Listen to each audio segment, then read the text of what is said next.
Good morning and welcome to a new blog. আজকে যথারীতি সকালবেলা চিয়া সিড, প্রথমে লেবুটাকে দিয়ে দিলাম, লেবুর রস, এরপরে দিয়ে দিচ্ছি জল, আর তারপরে তো দ্য মেইন ইনগ্রিডিয়েন্টস, এই যে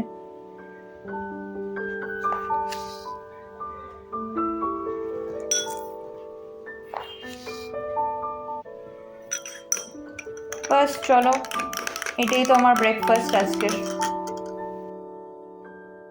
তো চলো, গেছিলাম হাঁটতে, তারপরে চিয়া সিড খেয়ে নিয়ে আর এখন ফেরত চলে এসেছি।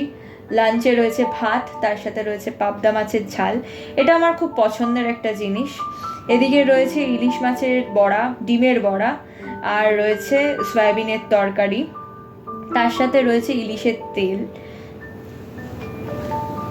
এই যে এই দিকে রয়েছে ইলিশের তেল। তো এটা খুবই উইয়ার্ড যে মাছ খাই না, বাট ডিম তেল এগুলো পছন্দ করি, কিন্তু কিছু করার নেই। পাবদা মাছ ভালো লাগে, চিংড়ি মাছ ভালো লাগে, পমফ্রেটও ভালো লাগে, আর ইলিশ মাছের শুধু ডিম আর তেল। তো এখন বিকেলবেলা কিছু কাজ নিয়ে বসে গেছি, বিজনেস রিলেটেড।